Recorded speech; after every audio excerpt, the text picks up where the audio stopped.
और अगली खबर, आईएएस मंजुनाथ जानबूझकर परेशान कर रहे हैं। मंजुनाथ हेमंत सोरेन के करीबी है, ये कहा है निशिकांत दुबे ने, मैंने किसी नियम का उल्लंघन नहीं किया। आपको बता दें, निशिकांत दुबे, मनोज तिवारी समेत बीजेपी के कई नेताओं पर नियम तोड़ने का आरोप लगा है और अब इस पर कहा है निशिकांत दुबे ने कि मैंने किसी नियम का उल्लंघन नहीं किया है।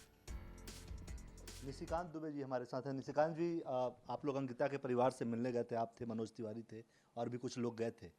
अब आपके ऊपर केस दर्ज हुआ है कि एटीसी में ज़बरदस्ती घुसकर आप लोगों ने अपने जहाज़ को परमिशन दिलवाया टेक ऑफ के लिए, जबकि समय खत्म हो चुका था। केस दर्ज किया है डीसी ने।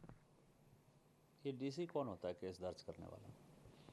यदि हमने ज़बरदस्ती की तो एयरपोर्ट अथॉरिटी केस करेगी, डीजीसी ये केस करेगी, bureau of civil aviation security करेगी। ये डीसी कौन होता है? और उसमें जो है डायरेक्टर जो एयरपोर्ट अथॉरिटी के हैं, उनके ऊपर भी एफआईआर। रीज़न ये है कि अंकिता की हत्या के बाद दुमका और पूरा झारखंड उबल रहा है। उसके बाद पलामू में जो है महादलित परिवारों को मुसलमानों ने भगा दिया। एक इस्लामिक स्टेट की तरफ झारखंड बढ़ रहा है। ये सरकार हिली हुई है, इसकी चूल हिली हुई है। अंकिता के बाद दुमका हिल गया है, जहाँ की सोरेन परिवार का गढ़ है, डोमेन है।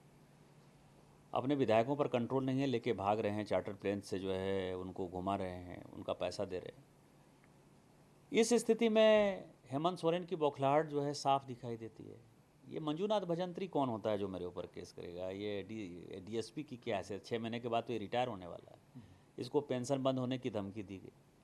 तो इस कारण से जो है वो एक पॉन है। लेकिन जहाँ तक मंजूनाथ भजंत्री का सवाल है, झारखंड सरकार का सवाल है, जिस नाइट लैंडिंग फैसिलिटी की बात हो रही है, जिस एटीसी की बात हो रही है, मैं कोर्ट में जो है कंटेम्प्ट ऑफ कोर्ट में हूँ। ये गलत हलफनामा मंजूनाथ भजंत्री ने हाई कोर्ट को दिया हुआ है।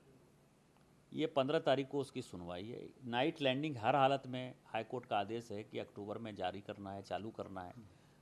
तो उसको लगा कि चूँकि एयरपोर्ट डायरेक्टर ने कहा कि जो हलफनामा दिया है मंजूनाथ भजंत्री ने वो गलत दिया है। सर, डीसी जो है हमारे ऊपर गलत उल्टा सीधा दबाव बनाता है और उसको लगा कि जैसे ही मैं देख लूँगा और मेरे वकील ज़ोर से चिल्लाएंगे तो इसकी नौकरी चली जाएगी। दूसरा मैं बताऊं कि मेरे ऊपर पिछले साल ही ये 8 केस किए मंजूनाथ भजंत्री ने। इलेक्शन कमीशन ने कहा कि ये केस तुम कर ही नहीं सकते हो।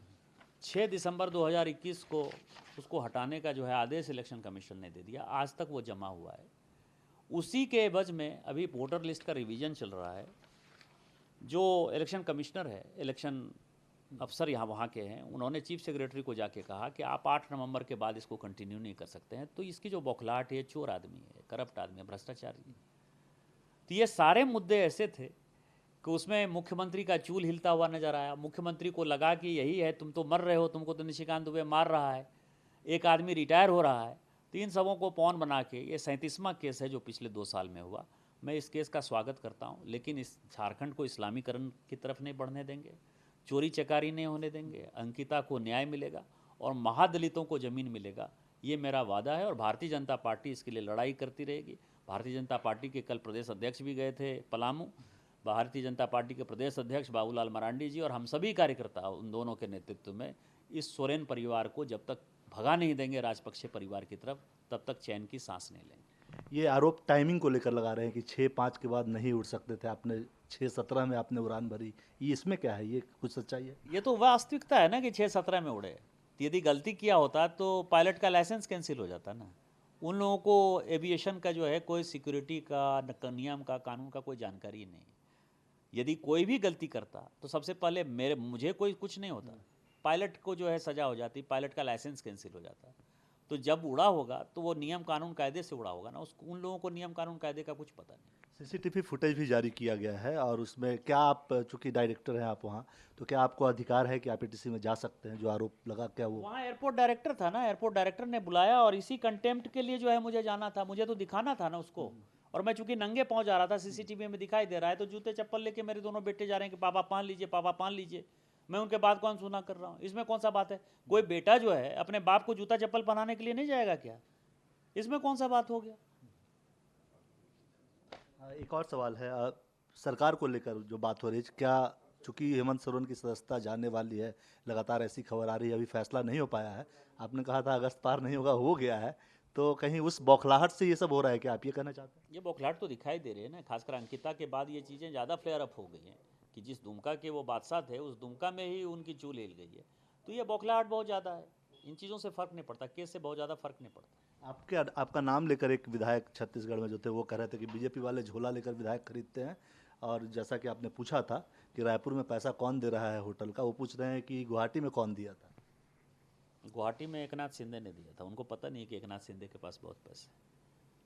आपकी तरह भिखमंगे नहीं हैं जो कि स्टेट का जो है प्लेन उड़ाने के लिए जो है आपको मंत्रिमंडल से अनुमति लेनी पड़ती है। इस देश में कई एक ऐसे राजनेता हैं जिनके पास जो है संपत्ति है और वो अपने पैसे का उपयोग करके जो है राजनीति करते हैं। एक आखिरी सवाल, आपने भी यहाँ केस दर्ज किया है और सीसीटीवी बाहर है, उसको लेकर कुछ?